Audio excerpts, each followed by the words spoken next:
Ito po yung new port ng Batangas City. Yan, andito po ako sa Batangas Port. Yan, kuha po ng ticket. Yan, ganito pong kaganda na yung port po ng Batangas. Yan, madami po kayong mabibilhan po dito sa loob na ng port. May mga pasalubong center po dito.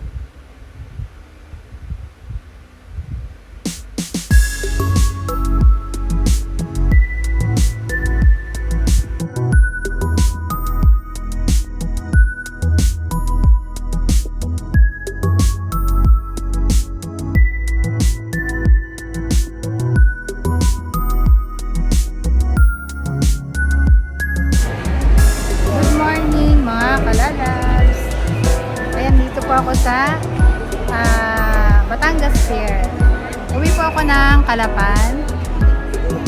Ayan. Ito po yung bagong Batangas Port. Ayan po, napakaganda na po ng kanila pong Batangas Port dito.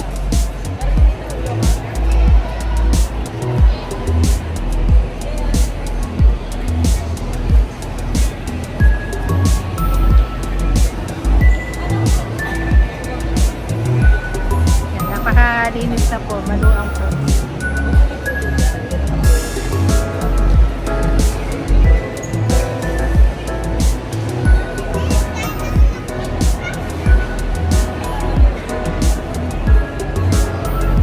Yung aking pong ticket ay 11 AM.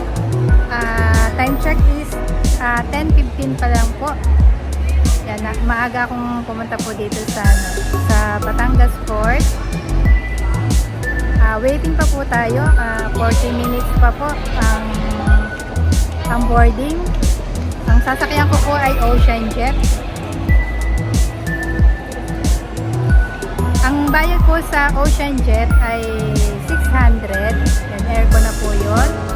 Ang business class po ay 850. Pakita ko po yung labas po ng pier.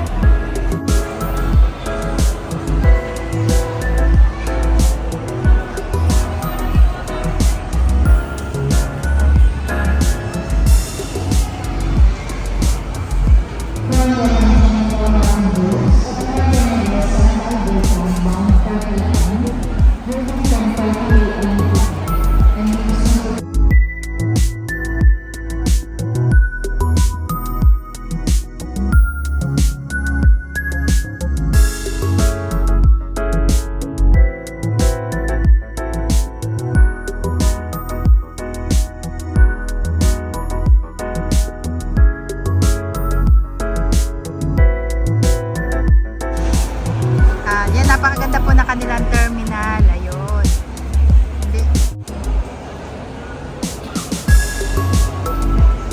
Yan, napakaluang na po. Aircon po siya. Aircon.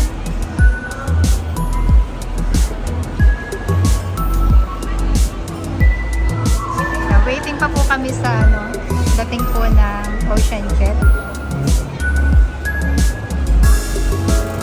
Ayan po yung aking bagahe.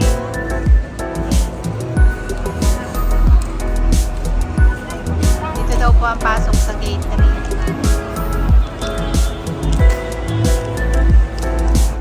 Ayan, habang nag-aantay po tayo ng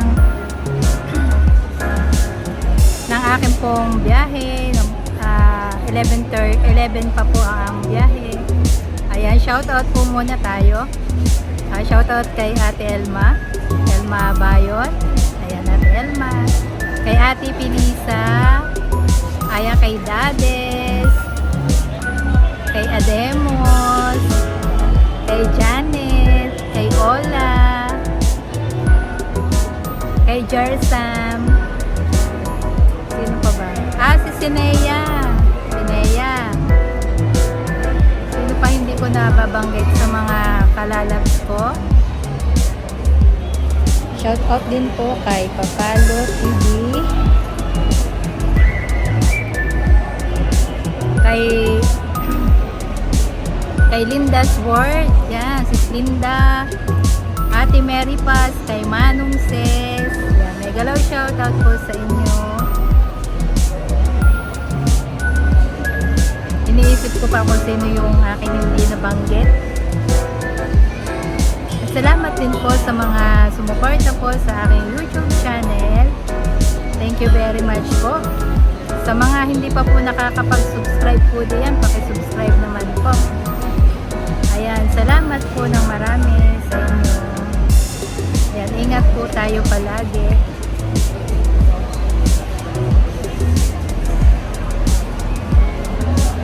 Sige po, antayin na lang po natin tayo makasakay po sa Ocean Jet.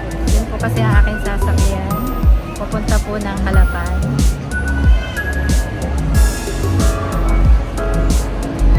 Yung mga kalalabs, nandito na po ako sa loob po ng Ocean Jet. Hindi ko na po nakunan yung pagsakay ko po ng Ocean Jet kasi po ang dami kong dalang gamit. Kaya mahirap pong mag-video pagka madaming bit-bit na gamit. Kaya ito na po yung ano.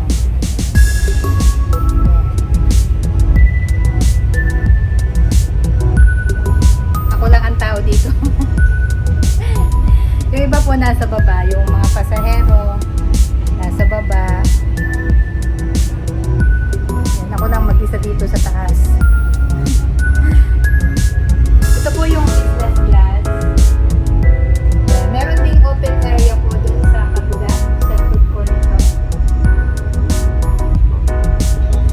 Tapos dun po sa baba, aircon din po yung sa baba. Iba din po yung rate po ng ano doon. 600 po dun sa baba. Dito po 850 po ang bayad po dito sa business class.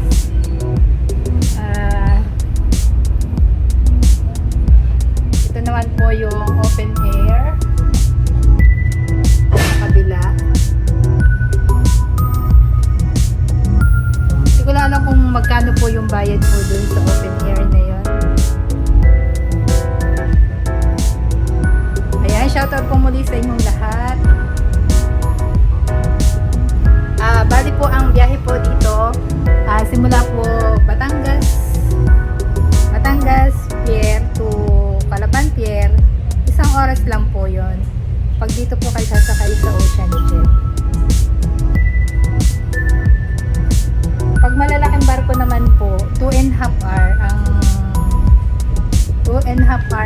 oras pa ang biyahe papunta po ng Calapan. Hindi na po kasi ako nagdala ng sasakyan kasi pag may dala po kayo sasakyan, doon po kayo sasakay sa malalaking barko.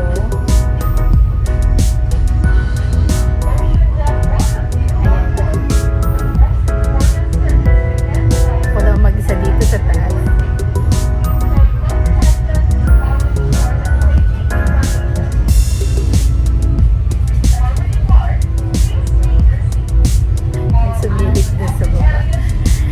Hindi pa ako nagdala ng sasakyan kasi po napakamahal naman po ng pamasahe. Ngayon si Kalalabs medyo magtitipid muna. Ayan. Para makagala uli.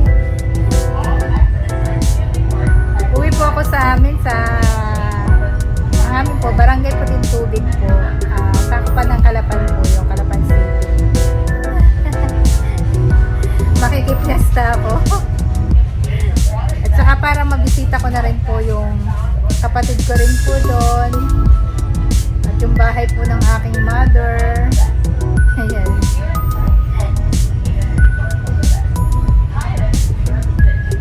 Yan, in 15 minutes po, alis na po yung Ocean Jet. Ayan, shout out po muli sa inyo. Solo ko itong itaas. Pakita ko po yung labas po ng pier po ng Batangas.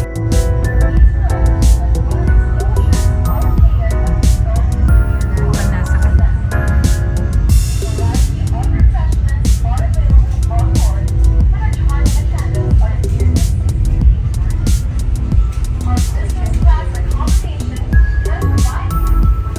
Ayan po yung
mga kalalabs, yung aming bahay po dito sa Calapan. Yan po yung kabukiran.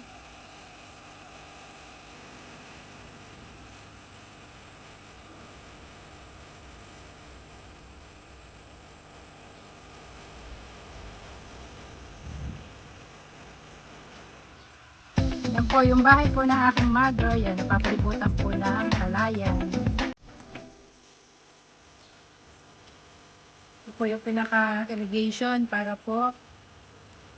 Yan, tulong po sa mga magsasaka.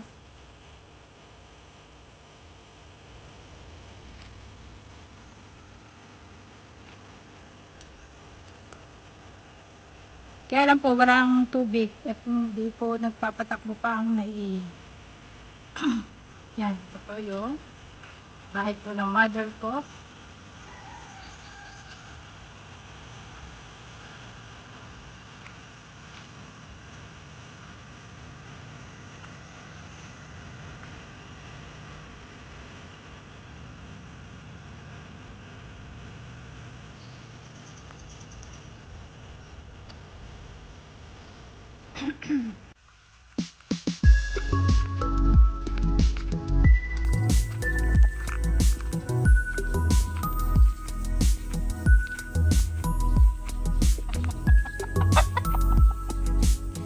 Tingnan nyo mga kalalabs, ang laki ng mango.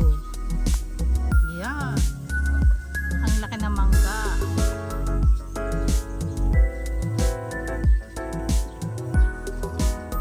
Laki niya.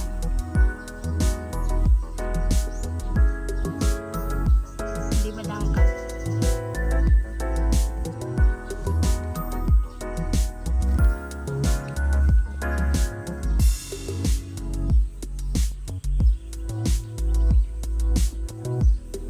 Ang laki ng mangga.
Yan, may alaga po ang aking kapatid na mga baboy. Kanya.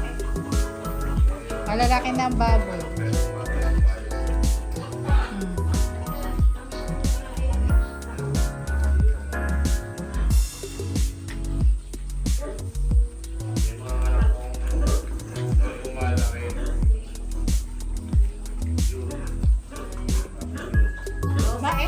Bakit ari ano?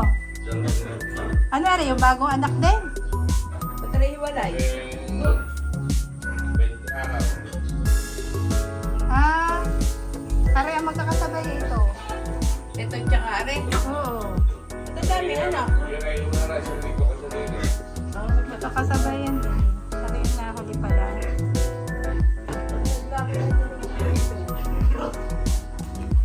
Yan, dami baboy. Lalaki ay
Ito kalalabs yung aming binili ni Ben na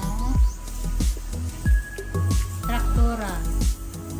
Ayan.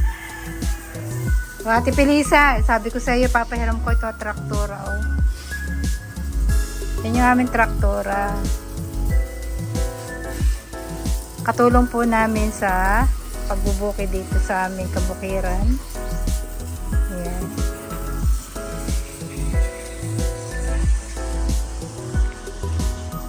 Noong isang araw po yan. Ang lawak na aking wadisin. Iniikot ko na kayo doon sa aming bahay.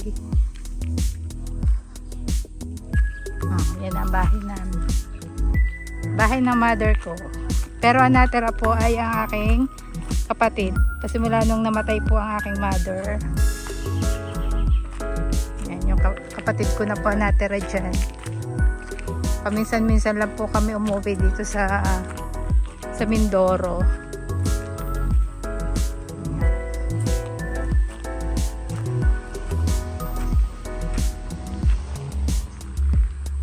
Yan, salamat mga kalalap sa panunod po ng aking videos. Thank you very much po.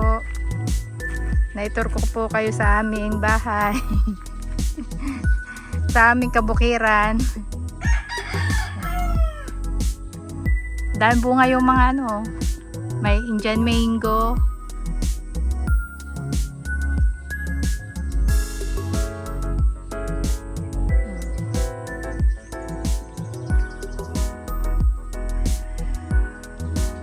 Salamat po sa pagsama po sa aking vlog ngayong araw pong ito. Thank you very much po. Yan, sa susunod pong muli. Bye-bye po sa inyo. Ingat po. Kaway muna kayong dalawa. Oh, kasama kayo sa aking vlog. Aring dalawa po nga rin ang katulong ko sa pagwawalis din sa aming bakuran. Hindi ako yung nagpasaknong. Hoy! Ito mga kalalabs, ang aming likuran ng bahay.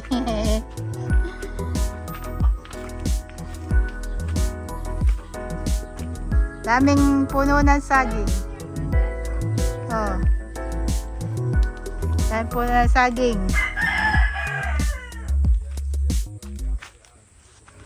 Dapat tayo pabuksan. Alin?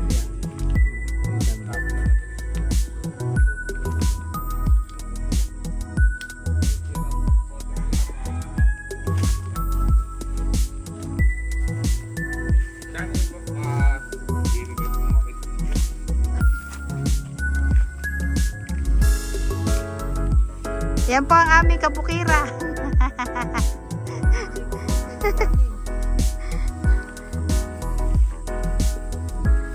Kabukiran.